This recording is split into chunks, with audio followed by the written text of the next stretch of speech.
मुच्यते पूर्णस्य पूर्णमादाय पूर्णमेवावशिष्यते। ॐ शान्ति शान्ति शान्तिः।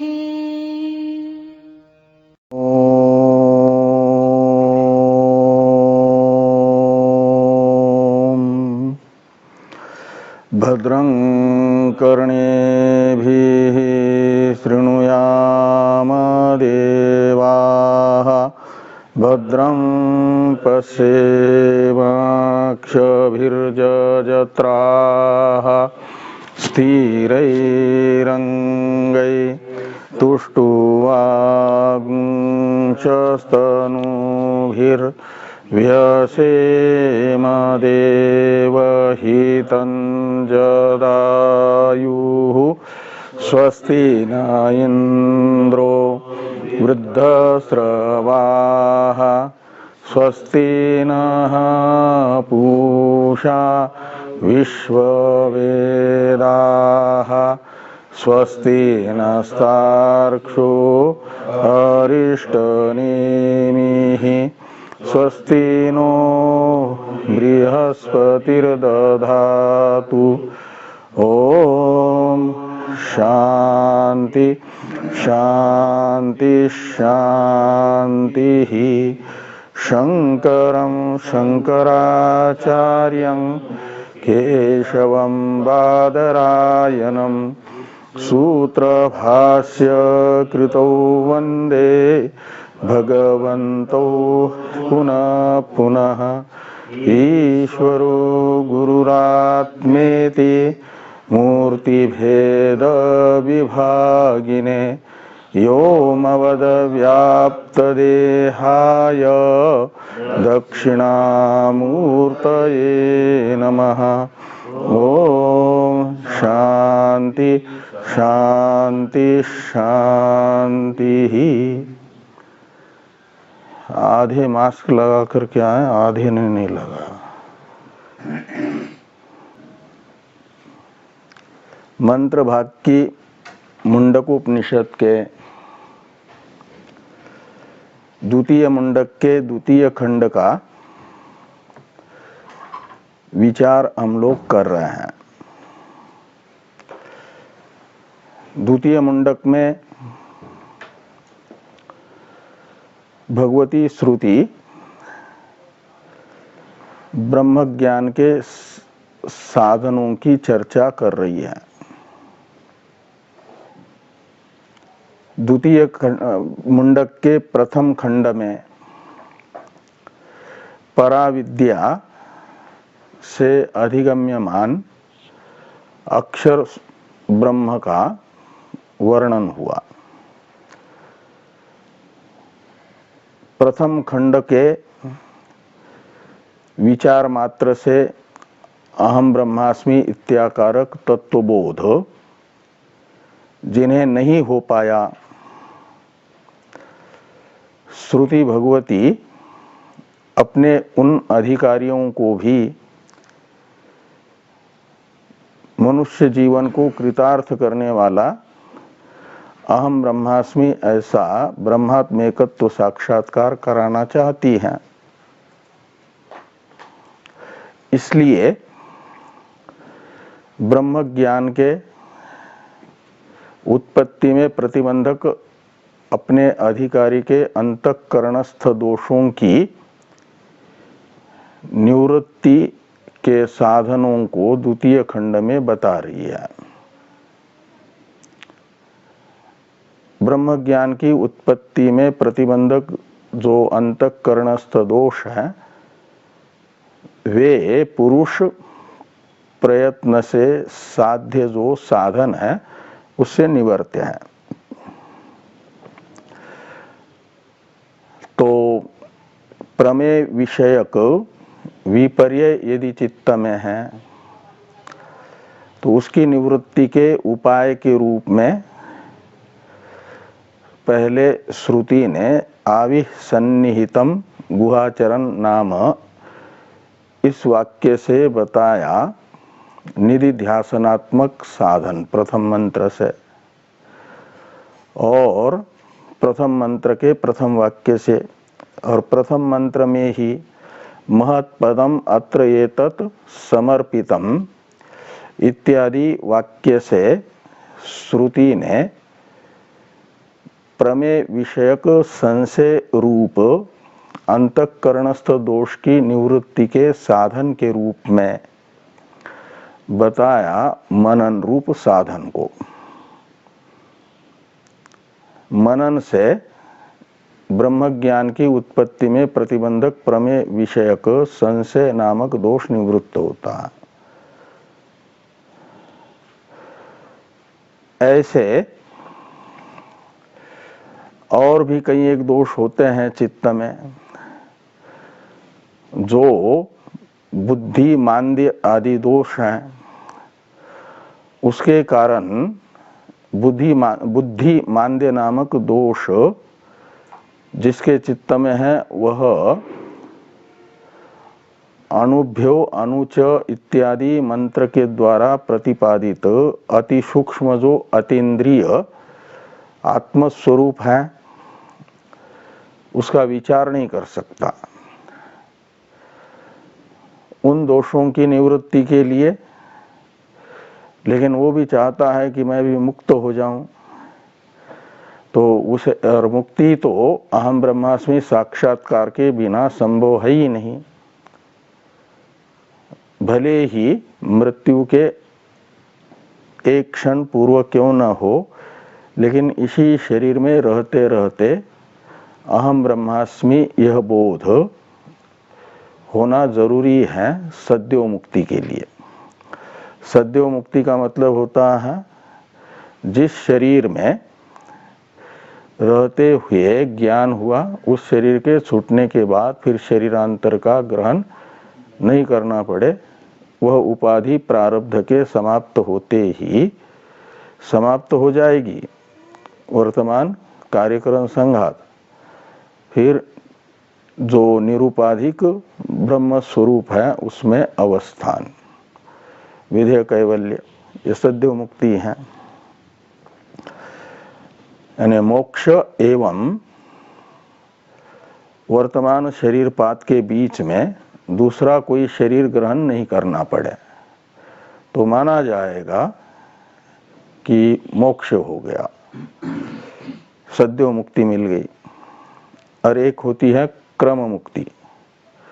तो क्रम मुक्ति का साधन है, उसमें तो इसी शरीर के छूटते छूटते अहम ब्रह्मास्मि ये बोध नहीं होगा। शरीर छूटते समय निर्विशेष ब्रह्म का मय के रूप में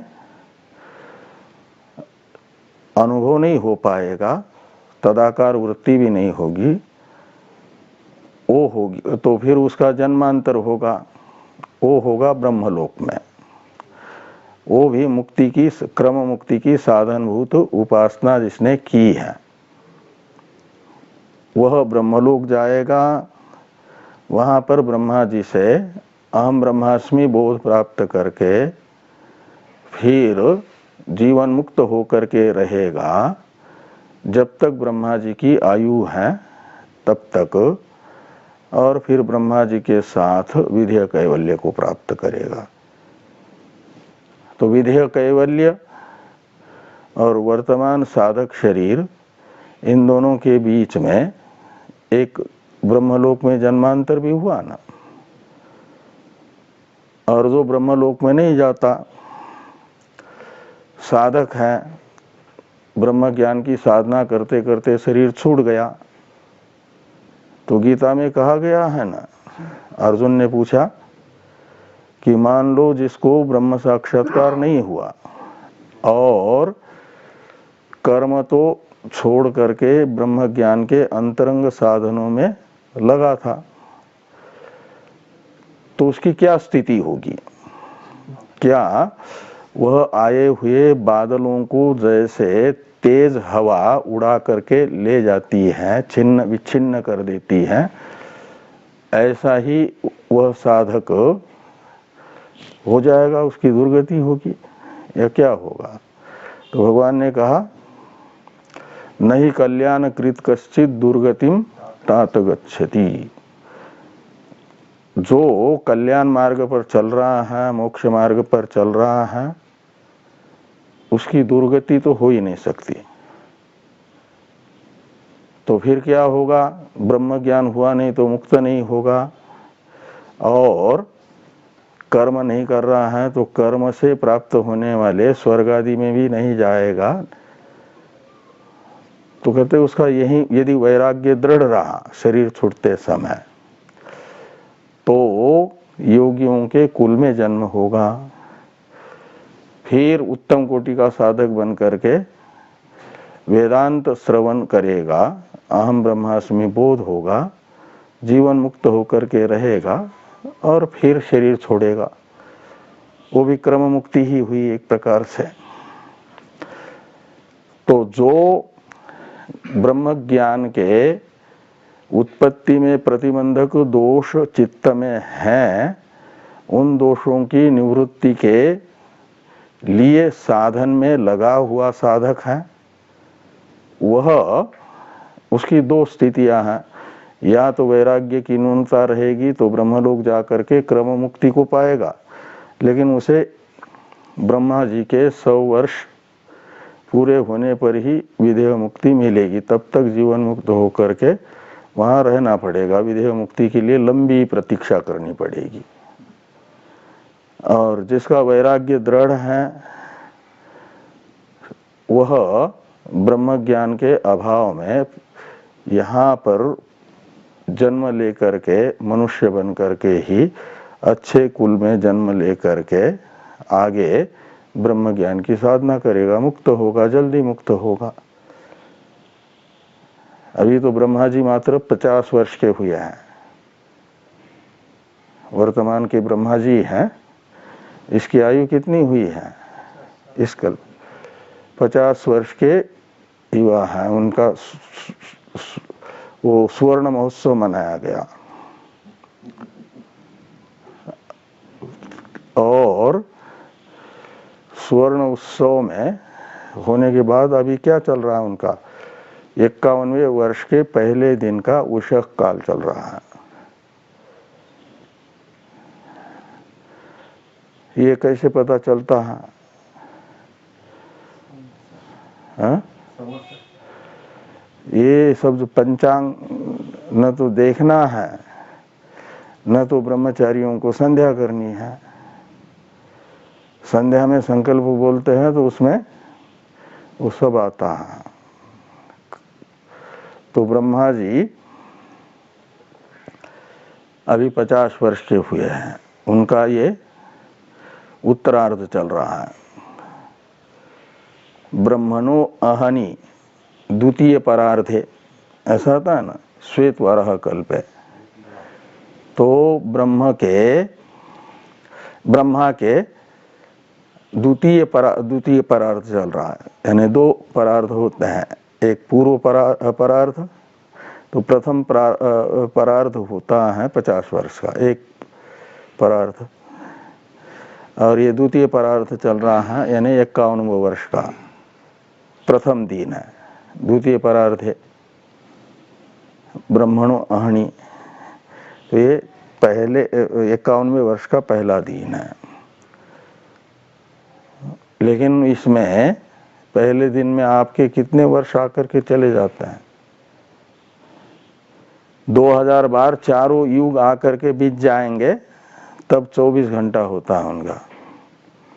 अभी चारों युग में से 3 युग तो 28 बार आकर के बीत गए हैं, और कलियुग 28वां चल रहा है। चारों युग 27 बार गए, और सत्य त्रेता और द्वापर भी 28वें बीत गए हैं, और बचा है कलियुग।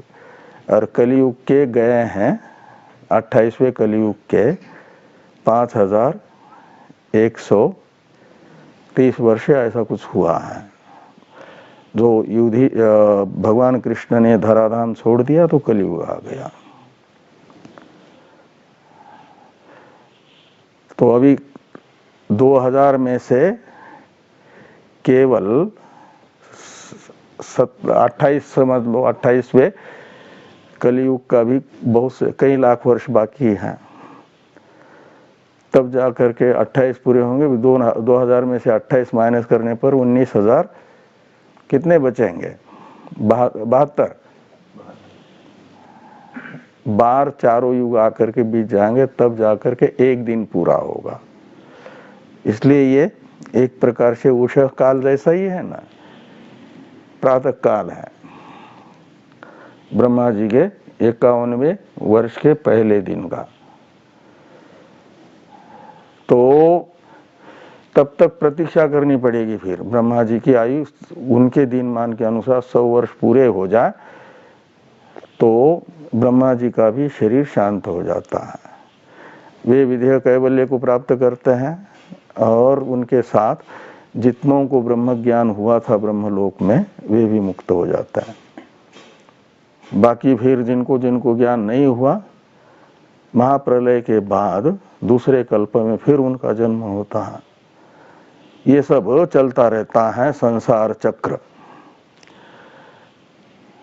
और इसी संसार चक्र से बचने का उपाय केवल एक है, और वो है अहम ब्रह्मास्मि साक्षात्कार। इस साक्षात्कार की उत्पत्ति में प्रतिबंधक बुद्धि मांद्य नामक दोष का निराकरण करने के लिए, बुद्धि की मंदता है एक प्रकार से स्थूलता, और वो स्थूलता दूर कैसे होगी? सूक्ष्म अर्थ में बुद्धि को एकत्रित करने से, केंद्रित करने से। और सबसे सूक्ष्म है अनुभ्यो अनुच के अनुसार स्वरूप। तो उसमें बुद्धि को केंद्रित करना है, समाहित करना है। वो दो प्रकार से होगा, एक तो विचार से, तो विचार में तो समर्थ न होने से भावना करेगा। सूक्ष्म अर्थ की भावना करने से बुद्धि सूक्ष्म होती है, स्थूलता दूर होती है। उसी सूक्ष्म वस्तु की भावना का दूसरा नाम है उपासना। भावना कहो, चिंतन कहो, उपासना कहो, वो बताया गया ये 6 और 7 मंत्र में बताया जा रहा है। तो 6वें मंत्र की चर्चा हम लोग कर चुके थे। और ध्यान करना है तो व्यापक परमात्मा का भी ध्यान करने के लिए एक स्थान विशेष बताया जाता है। क्योंकि बुद्धि की मंदता में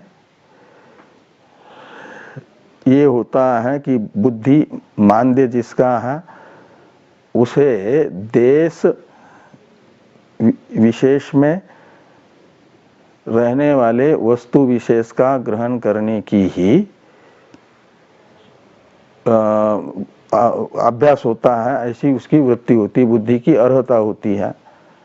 अभ्यास ऐसा ही हुआ है इस अनादि संसार में असंख्य जन्मों से। जो देश से अपरिछिन्न वस्तु है, उसका बुद्धि में पूर्ण रूप से संस्कार न होने से देश को छोड़ करके, वस्तु को छोड़ करके और काल को छोड़ करके ग्रहण नहीं कर पाता। जो देश, वस्तु, काल और वस्तु से अपरिछिन्न तत्व है, उसका जो ग्रहण नहीं कर पाता, ऐसी अर्हता जिसमें नहीं है, वो क्या करेगा? तो उसके लिए बताया गया है फिर देश विशेष भी उपासना के लिए। वो देश विशेष है कहीं बाहरी देश विशेष नहीं, जहां पर चेतन ब्रह्म का प्राकट्य अभिव्यक्ति स्वतः है, ऐसा एक स्थान विशेष वो है। ब्रह्म चेतन है तो चैतन्य की अभिव्यक्ति बुद्धि में होती है, और बुद्धि गोलकस्थ हो तब होती है, और बुद्धि का गोलक माना जाता है हृदय को। इसलिए हृदय रूपी गोलक में बुद्धि की स्थिति है और वहां बुद्धि वृत्तियों के द्वारा बुद्धि वृत्ति के साक्षी के रूप में अवस्थित होता है परमात्मा, विद्यमान होता है। यद्यपि परमात्मा सब जगह है, लेकिन उसकी अभिव्यक्ति बुद्धि वृत्तियों के साक्षी के रूप में चैतन्य रूप से हृदय में है, बुद्धि हृदयस्थ होने से। और उस हृदय की विशेषता बताई कि शरीर में विद्यमान समस्त नाड़ियां उस हृदय से ही संलग्न है, हृदय आश्रित ही है। जैसे रथ नाभि के आश्रित रथ चक्र के आर्य होते हैं, और वह हृदय के अंदर छोटा सा अवकाश रूप आकाश है, और उसमें बुद्धि रहती है, और उस बुद्धि वृत्ति के साक्षी के रूप में चेतन परमात्मा जो सर्वत्र व्यापक है, वह उस वहां पर बुद्धि के रहने के कारण हृदय आकाश में अभिव्यक्त है। चरते का अर्थ निकलेगा। और जैसी बुद्धि वृत्ति बनेगी वैसा ही उसका प्रकाशक भी दिखता है। इसलिए कहा बहुधा जायमान, बुद्धि वृत्तियां अनेकों प्रकार की हैं, और उन अनेकों प्रकार के बुद्धि वृत्तियों का आरोप किया जाता है बुद्धि तादात्म्यापन्न चैतन्य पर। वस्तुतः बुद्धि के साथ तादात्म्य भी चैतन्य का न होने से माना जाएगा आरोप मात्र, और स्वतः तो वो निर्विशेषी है। तो उस चेतन का चिंतन करने से बुद्धि सूक्ष्म होगी, भावना करने से विचार करने की जरूरत नहीं, सीधे उसी तत्व को बुद्धिवृत्ति के साक्षी को मैं के रूप में ग्रहण करने का अभ्यास करते रहें कि मैं ये पंचकोशों में से कोई नहीं हूं, अपितु वह बुद्धिवृत्तियों का साक्षी चेतन मैं हूं। ऐसा इसके लिए आलम्बन नाम रूप की जरूरत होती है। आलम्बन की तो नाम बताया ओम, ओम इत्येवं ध्यायेथात्मानम्, और आत्मा का चिंतन ओंकार रूप आलम्बन लेकर के करें। और फिर साधना करते समय आने वाले विघ्नों का निराकरण भी हो जाए आप लोगों के, ऐसा आचार्य ने शिष्यों के प्रति अपना शुभाशीर्वाद भी प्रकट किया। स्वस्ति वह पाराय तमस परस्तात् से। अब वो जो तमस परस्तात् शब्द से बताया गया परमात्मा है, संसार सागर को पार करके प्राप्त होने वाला, उस परमात्मा का ध्यान जिस हृदय में करना है, उस हृदय की भी विशेषता बताई जा रही है। और परमात्मा के ध्यान के लिए परमात्मा में गुण विशेष भी बताए जा रहे हैं। सर्वज्ञत्व, सर्ववित्व इत्यादि गुण बताए जा रहे हैं 7वें मंत्र में। तो यह सर्वज्ञ सर्ववित, इसमें सर्वज्ञ शब्द का अर्थ हुआ सर्वान सामान्य रूपेण जानाति इति सर्वज्ञ। तो सबको, सबके प्रत्येक वस्तु का एक सामान्य स्वरूप, एक विशेष स्वरूप होता है। सामान्य स्वरूप माना जाता है कारण को, विशेष स्वरूप माना जाता है कार्य को। तो कार्यात्मक जितनी वस्तुएं हैं, पदार्थ हैं, तो कार्यात्मक ये पूरा जगत है, आकाश आदि। तो इसमें दो रूप रहेंगे, एक सामान्य रूप और एक विशेष रूप। तो जगत के सामान्य रूप से भी जगत के प्रत्येक वस्तु को जो जानता है, का मतलब जगत के कारण को भी जो जानता है, उसे सर्वज्ञ कहा जाएगा। जगत को कारण के रूप से जानने वाले को। और सर्वविद कहा जाएगा विशेष रूप से भी प्रत्येक वस्तु को जो जानता है वह सर्वविद। तो प्रत्येक वस्तु का विशेष रूप क्या है? तो विशेष रूप है कार्य का अपना जो विशेष रूप होता है। तो आकाश भी कार्य है, पृथ्वी भी कार्य है, पंचभूतों में पांचों के पांचों कार्य हैं। लेकिन आकाश का अपना एक विशेष स्वरूप है, अवकाशात्मक एवं शब्द गुणात्मक। वायु का अपना चलनात्मक एक स्वरूप है, विशेष स्वरूप, जो आकाश में नहीं है। आकाश चलायमान है क्या? गतिमान नहीं है। और वायु गतिमान है। तो ये दोनों में विशेषता रही ना, अलग अलग। और वायु में और आकाश में थोड़ी समानता ये है कि शब्द गुण दोनों में है, लेकिन विशेषता भी है कि स्पर्श गुण वायु में है और आकाश में नहीं है। ऐसे इन पांचों भूतों में अपना अपना एक विशेष स्वरूप और विशेष गुण है, और वो माना जाएगा कार्य का अपना विशेष स्वरूप वस्तुओं का। और उस रूप से भी परमात्मा प्रत्येक वस्तु को जानता है। परमात्मा को ये ज्ञान है कि नहीं कि पृथ्वी के 5 गुण हैं। पृथ्वी सबको सबकी प्रतिष्ठा है, सबका आश्रय है अपने को, और स्थूल है। ये सब ज्ञान परमात्मा को है कि नहीं? आकाश सूक्ष्म है, व्यापक है और शब्द गुण वाला है। ये हुआ विशेष रूप से परमात्मा को ज्ञान।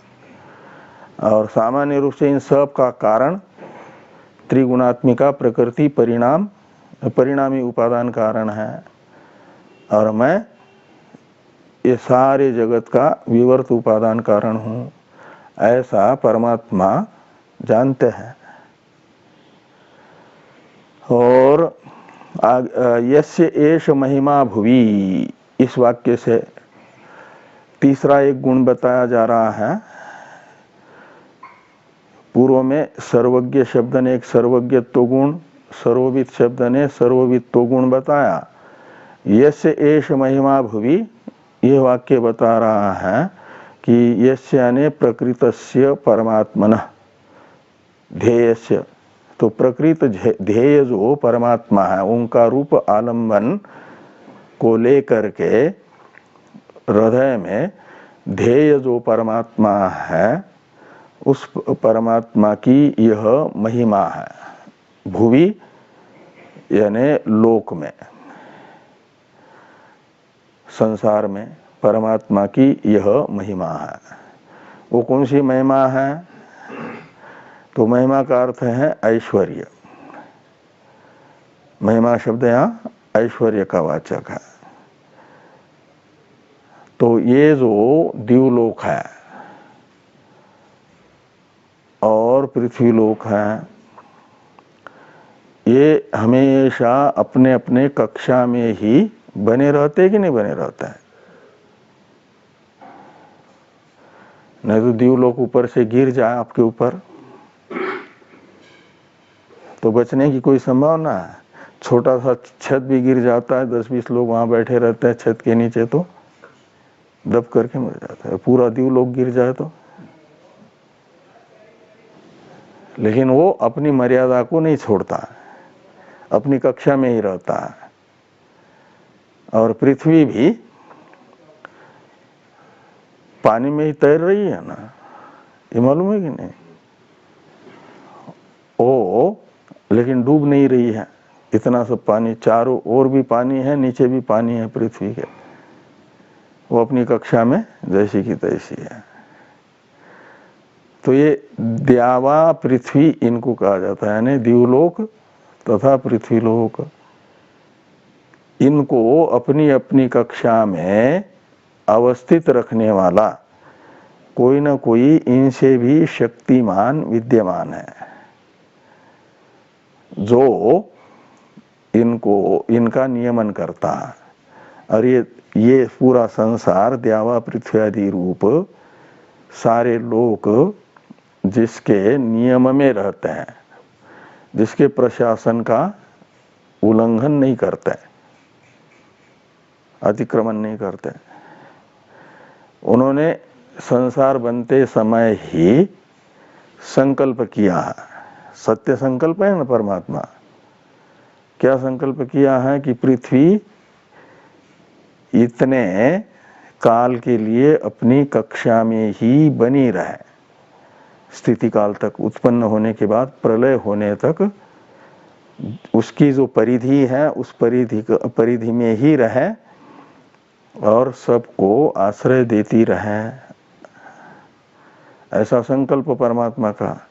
देवलोक भी अपनी कक्षा में बना रहे और इस अपने संकल्प से सारे संसार के दिवलोक हैं तो पृथ्वी लोक हैं तो अंतरिक्ष लोक हैं, इन सब को अपने अपनी कक्षा में धारित करके रखा हुआ है।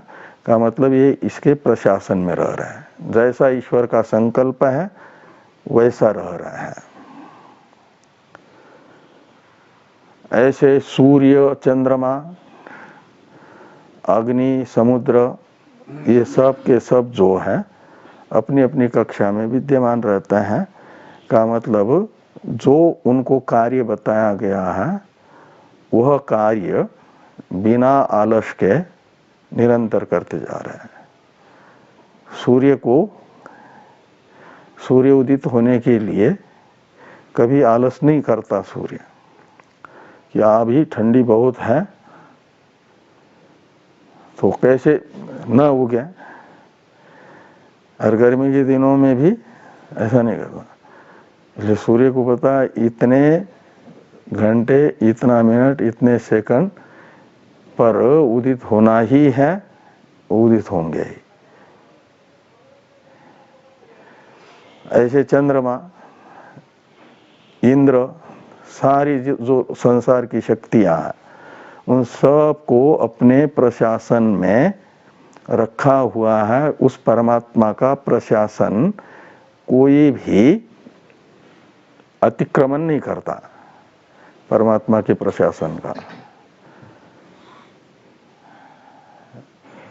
लेकिन परमात्मा जिन माता पिताओं के अनेक बच्चे हो, कुछ होते हैं शासन में रहने वाले, जिसको ज्यादा प्रेम करते हैं ना माता पिता, वो लाडला हो जाता है ज्यादा। तो लाडला होता है तो वो आलसी बन जाता है, शासन का अपने माता पिता के अतिक्रमण भी करता है। और जिस पर माता पिता का शासन है ठीक से, वो तो डरते हैं माता पिता, और डर से क्या हो सब समय से करते हैं। भगवान की बाकी जब संतानें हैं वो तो सब भगवान के शासन का अतिक्रमण नहीं करती, लेकिन लाडला है भगवान का मनुष्य तो वो खूब अतिक्रमण करता है। लेकिन भगवान ने इसलिए कहा कि चलो तुम लाडले हो, इसलिए मैंने कर्मण्येवाधिकारस्ते स्वतंत्रता दी है। लेकिन बाद में तो फिर जो भगवान के द्वारा दी गई स्वतंत्रता का यानी प्यार का सदुपयोग करता है उसको तो भगवान अपना स्वरूप दे देते हैं, मुक्त कर देते हैं। और जो भगवान के दी हुई स्वतंत्रता का दुरुपयोग करता है उसे भगवान फिर भेज देते हैं मच्छर बना करके, कोरोना का वायरस बना करके, ऐसे प्रतिकूल जिससे सब घृणा ही करें।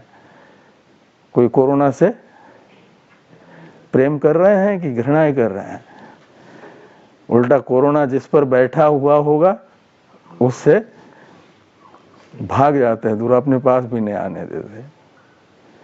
तो कोरोना को आश्रय देने वाले को भी लोगों ने दूर कर दिया। तो कोरोना से तो ऐसे ये सब करते हैं। कौन करता है? भगवान वो फल देने में स्वतंत्र है ना। जो मनुष्य भगवान की दी हुई स्वतंत्रता का दुरुपयोग करता है उसके लिए ये है। तो इसलिए कहते हैं कि यस्य एष महिमा भुवि, परमेश्वर की महिमा यानी ये ऐश्वर्य है कि सारा संसार परमात्मा के शासन में है, समुद्र आदि महान शक्तियां भी। वह परमात्मा कहाँ पर प्रतिष्ठित है?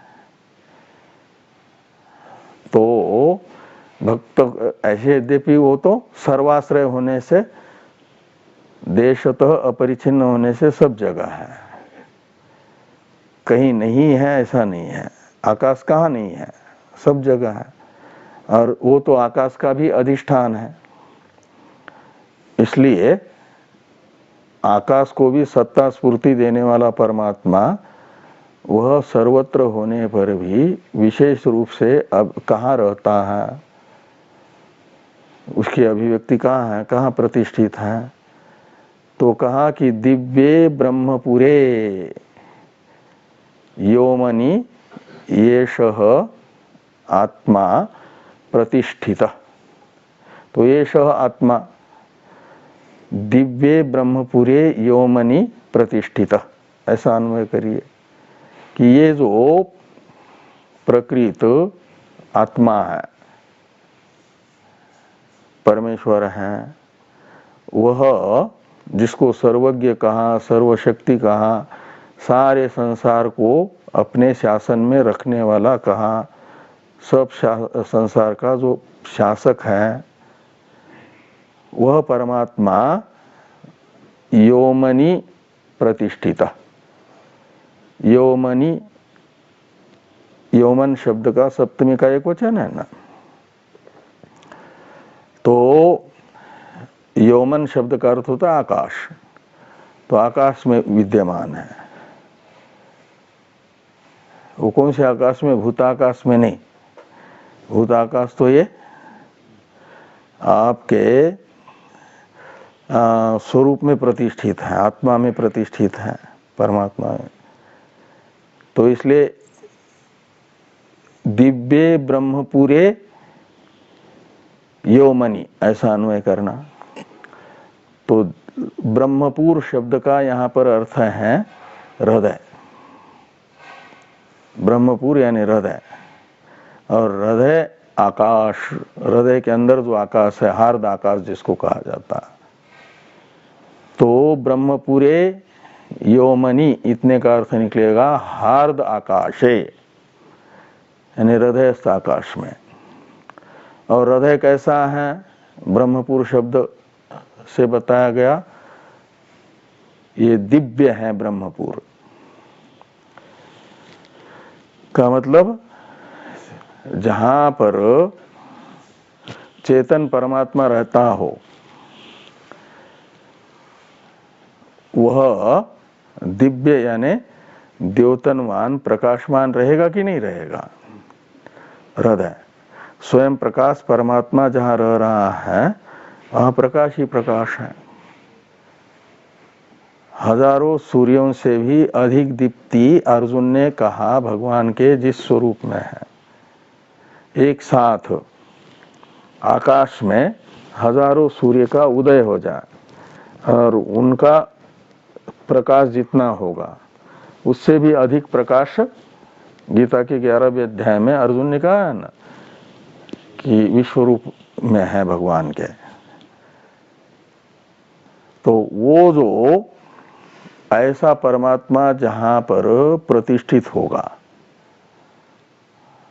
हृदय में, तो वो हृदय दिव्य रहेगा कि नहीं रहेगा? प्रकाशमान रहेगा कि नहीं, कि अंधेरा रहेगा? वहां प्रकाश ही प्रकाश रहेगा, चेतन ही चेतन रहेगा। तो इसलिए ये कहा कि दिव्ये ब्रह्मपुरे योमनि का अर्थ निकलेगा जो दीप्तिमान आपका हृदय है, चैतन्य की वहां पर विशेष रूप से अभिव्यक्ति होने के कारण और वहां आत्मा प्रतिष्ठित है। किस रूप में? तो बुद्धि तथा बुद्धि वृत्तियों के साक्षी के रूप में प्रतिष्ठित है। ये यहाँ पर बताया गया।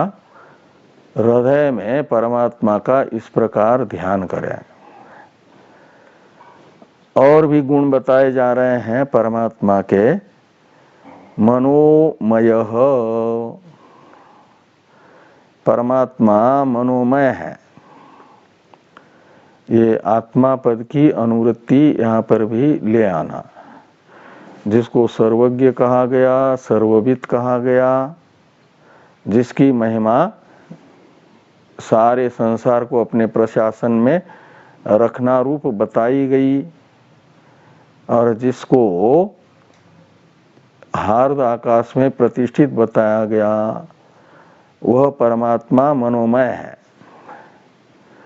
तो मनोमय का मतलब मयट प्रत्यय एक होता है विकार अर्थ में और एक होता है प्राचुर्य अर्थ में। तो यहाँ पर प्राचुर्य अर्थ में समझना कि ये परमात्मा मनोमय है का मतलब मन प्रचुर है। मन प्रचुर है का मतलब जैसा मन होगा ऐसा ही प्रतीत होता है। जिसका प्राचुर्य होगा ना, मान लो संतों की मंडली जा रही है, सैकड़ों संत हैं उसमें, लाल वस्त्रधारी, उसमें 10-20 5-10 ब्रह्मचारी सफेद कपड़े वाले भी हैं। तो प्राचुर्य किसका है? लाल वस्त्रधारियों का। तो कहा जाएगा कि लाल वस्त्र वाले जा रहे हैं। जैसे क्षत्रिय न्याय समझ लो या ये संतों का ये समझ लो। तो ऐसे ये जो मन रूप उपाधि है, इस मन रूपी उपाधि में जो भी वृत्ति बनती है वह परमात्मा उस वृत्ति में अन्वित ही प्रतीत होता है ना, उस वृत्ति के अवभाषक के रूप में। इसलिए उसे कहा गया मनोमय, यानी मन प्रचुर। जैसा मन होगा ऐसा दिखने वाला, उसे कहा गया मन प्रचुर, मन रूप उपाधि वाला। और प्राण शरीर नेता, प्राणश्च शरीरंच इति प्राण शरीरे, ऐसा द्वंद्व समास करिए। और फिर प्राण शरीरे नयति इति प्राण शरीर नेता, त्रिच प्रत्यय हुआ निय प्रापणे धातु से कर्तार्थ में। और ये कर्म है आपका प्राण और शरीर, नयन का। नयन का अर्थ है ले जाना। तो परमात्मा ले जाता है, किसको ले जाता है? प्राण को। और किसको ले जाता है? हाँ? किसको? प्राण को और शरीर को। यहां लिखा है ना, प्राण शरीर नेता। नेता का अर्थ है ले जाने वाला। तो किसको ले जाने वाला? जनता को ले जाने वाले, उनके विकास की ओर लौकिक नेता होते हैं। नेता कहते हैं ले जाने वाले। तो नेता जो मार्गदर्शन करेंगे उसी की ओर आम जनता चलती है कि नहीं। तो इसलिए नेता शब्द का तो अर्थ होता है ले जाने वाला, नायक। नेता में त्रिच प्रत्यय है और नायक में हो जाता है नुल प्रत्यय, तो नायक बन जाता है।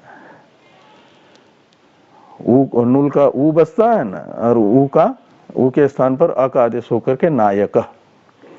नेता कहो, नायक कहो, और उसका हिंदी में अर्थ होगा ले जाने वाला। खाली नेता शब्द का अर्थ। और किसको ले जाने वाला? तो दो शब्द हैं उसके पहले, शरीर और प्राण। तो प्राण को ले जाने वाला और शरीर को ले जाने वाला। तो प्राण शब्द के साहचर्य से यहाँ पर शरीर को लेना, प्राण अपंचकृत पंच महाभूतों के सम्मिलित सत्व गुण का कार्य होने से सूक्ष्म है ना, सूक्ष्म कार्य कोटि में आता है। प्राण को कौन से कार्य कोटि में लिया जाएगा? कार्य के दो प्रकार है ना, दो प्रकार का कार्य है कि नहीं? एक स्थूल वेदांत सुन करके आसन झाड़ते समय वही छोड़ देते हैं, यहाँ बिछा करके सुबह बैठ लिए और फिर वही भूल गए, छोड़ दिया झाड़ करके। तो वेदांत श्रवण करने वाले को इतना तो मालूम होना चाहिए ना, कार्य के दो प्रकार, एक तो स्थूल कार्य और दूसरा सूक्ष्म कार्य। तो जितने भी कार्य हैं उनके दो ही प्रकार हैं, सूक्ष्म कार्य, स्थूल कार्य। तो प्राण को कौन से कार्य कोटि में लिया जाएगा? स्थूल कार्य माना जाएगा प्राण को कि सूक्ष्म? सूक्ष्म कार्य का क्या लक्षण है? सूक्ष्म कार्य किसको कहेंगे और स्थूल कार्य किसको कहेंगे? पहले लक्षण भी तो ज्ञात होना चाहिए ना। तो स्थूल कार्य है स्थूल भूतों से स्वयं स्थूल भूत तथा उन स्थूल भूतों का जो कार्य है उसे कहा जाएगा स्थूल कार्य। पंचकृत भूतों का परिणाम वो स्थूल कार्य कहलाता है, और अपंचकृत पंचभूत और उनका कार्य, उनका परिणाम वो सूक्ष्म कार्य है। भूत स्वयं भी कार्य है ना, दोनों प्रकार के भूतों के दो प्रकार है, सूक्ष्म भूत, स्थूल भूत। सूक्ष्म भूत तथा सूक्ष्म भूतों का परिणाम सूक्ष्म कार्य कहलाता है, और स्थूल भूत यानी पंचकृत भूत और उनका परिणाम वो स्थूल कार्य है। तो प्राण सूक्ष्म भूतों का परिणाम होने से सूक्ष्म कार्य होगा, और सूक्ष्म कार्य के संगति में प्रयुक्त जो शरीर शब्द है, सूक्ष्म कार्य के वाचक प्राण शब्द के साथ प्रयुक्त आपका शरीर शब्द वो सूक्ष्म शरीर को बताएगा। शरीर भी दो प्रकार का है, स्थूल शरीर, सूक्ष्म शरीर। ये स्थूल शरीर बना है स्थूल भूतों से और सूक्ष्म शरीर बना है सूक्ष्म भूतों से। तो परमात्मा प्राण को ले जाते हैं, शरीर को ले जाते हैं। कौन से शरीर को ले जाते हैं? स्थूल शरीर को कि सूक्ष्म शरीर को? सूक्ष्म शरीर को। कहाँ ले जाते हैं? तो जब इस स्थूल शरीर तो इस स्थूल शरीर का प्रारब्ध पूरा होता है तो यहाँ की किराए की जो एक प्रकार से सीमा थी ना, वो पूरी हो गई, काल सीमा, लीज पूरी हो गई, और नवीनीकरण भगवान करते नहीं है। नहीं तो आदमी एक जगह बैठ गया और लीज का नवीनीकरण होने लगे तो लोग भगवान से प्रार्थना कर कि और 99 वर्ष के लिए दे दो, हाँ? और फिर और दोबारा भी कहेंगे दे भी दिया तो और 99 वर्ष के लिए दे दो। इसी शरीर को रखने के लिए प्रयत्नशील रहेंगे कि नहीं रहेंगे? इसलिए सहसा भगवान नहीं देते, कभी किसी किसी को देते हैं। किसकी इस शरीर की लीज का नवीनीकरण किया परमात्मा ने? किया है कि नहीं? एक हाथ दो क्या? मार्कंडेय ऋषि की 5 वर्ष की आयु थी, लेकिन उनकी जो भगवान शिव के प्रति भक्ति है, उस भक्ति से प्रकट होकर के शिव जी ने बता दिया यमराज जी को कि इस कल्प तक आप नहीं ले जा सकते, महाकल्प तक पूरे रहेंगे। अभी तब से लेकर के अभी तक है, जो 5 वर्ष की आयु लेकर के आए थे, अभी लाखों वर्ष बीत गए और भी आगे रहेंगे, ये कल्प जब तक है तब तक।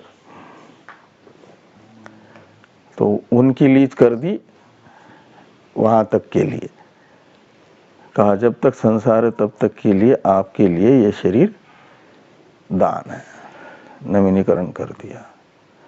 और शंकराचार्य जी का भी 16 वर्ष की आयु लेकर के आए थे ना, तो व्यास जी ने कहा और 16 वर्ष के लिए आपका अग्रीमेंट बढ़ा देता है, बढ़ा दिया।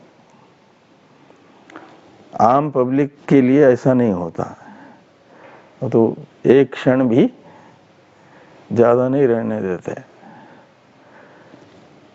तो स्थूल शरीर तो यहीं पड़ा रहता है, इस स्थूल शरीर से परमात्मा प्राण, और शरीर शब्द से लेना, यद्यपि प्राण भी तो सूक्ष्म शरीर का ही एक अंश विशेष है ना।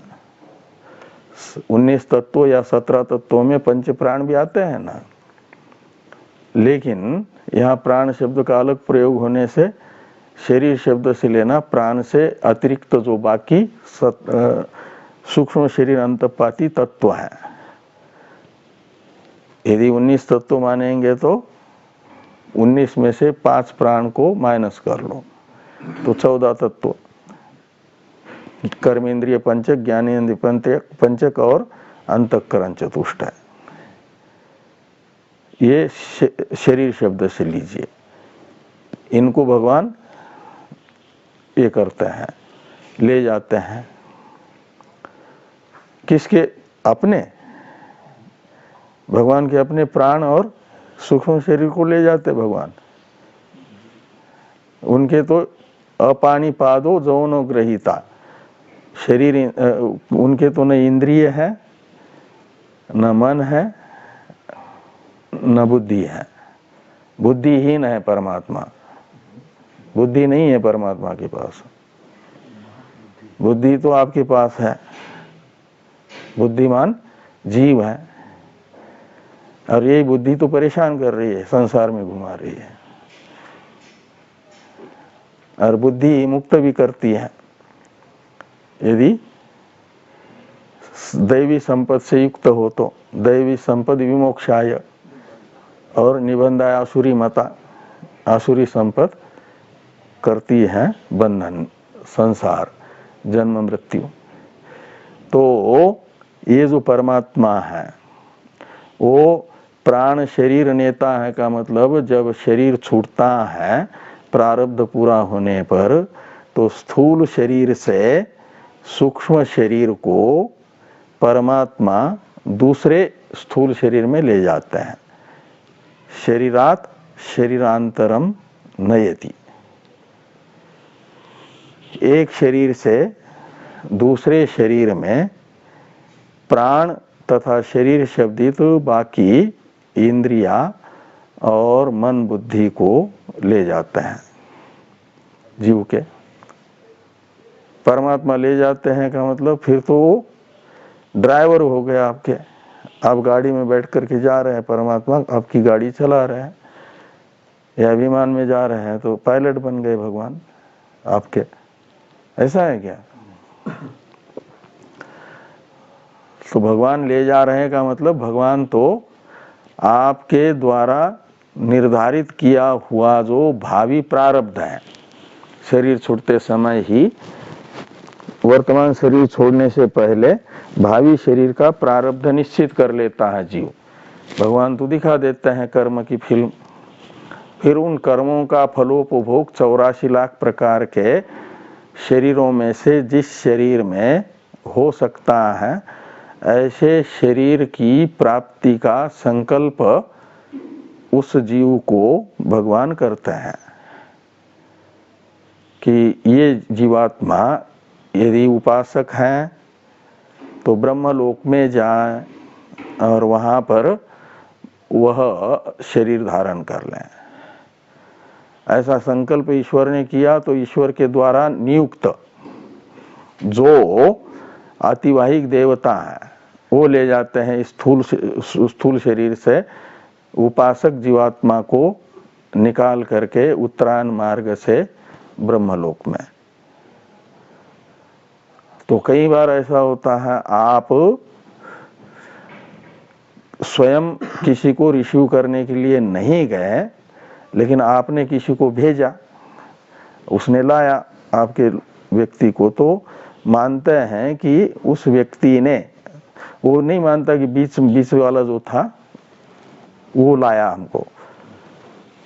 जब कभी भविष्य में व्यवहार करेगा तो आप हमको स्टेशन से अपने जगह ले गए, स्वयं तो गए नहीं थे लेने के लिए, लेकिन ड्राइवर भेजा था, तो मानो वो मानता है कि ड्राइवर ने पहुंचाया का मतलब आपने ही पहुंचाया। ऐसे परमात्मा के द्वारा नियुक्त जो अतिवाहिक देवताएं हैं वे ले जाती हैं प्राण तथा सूक्ष्म शरीर को, किसमें? दूसरे शरीर में प्रारब्ध के भावी प्रारब्ध भोगने के लिए। इसलिए परमात्मा है प्राण शरीर नेता। और वो कहाँ पर है? तो कहते अन्ये हृदयम सन्निधाय प्रतिष्ठितः। ये वाक्य हैं, इसकी चर्चा हम लोग करते हैं कल। ओम भद्रं कर्णेभिः शृणुयाम देवाः भद्रं पश्येमाक्षभिर्यजत्राः स्थिरैरङ्गैस्तुष्ट्वागुंशस्तनूभिर्व्यसेम देवशीतं जदायुः स्वस्ति न इन्द्रो वृद्धस्रवाः स्वस्ति नः पूषा विश्ववेदाः स्वस्ति नस्तार्क्ष्यो स्वस्ति नो बृहस्पतिर्दधातु। ओम शांति शांति शांतिः। शंकरं शंकराचार्यं केशवं बादरायणं सूत्रभाष्य कृतो वंदे भगवन्तो पुनः पुनः। ईश्वरो गुरुरात्मेति मूर्तिभेद विभागिने व्योमवद्व्याप्तदेहाय दक्षिणामूर्तये नमः। ओम शांति शांति शांति। ओम शांति शांति।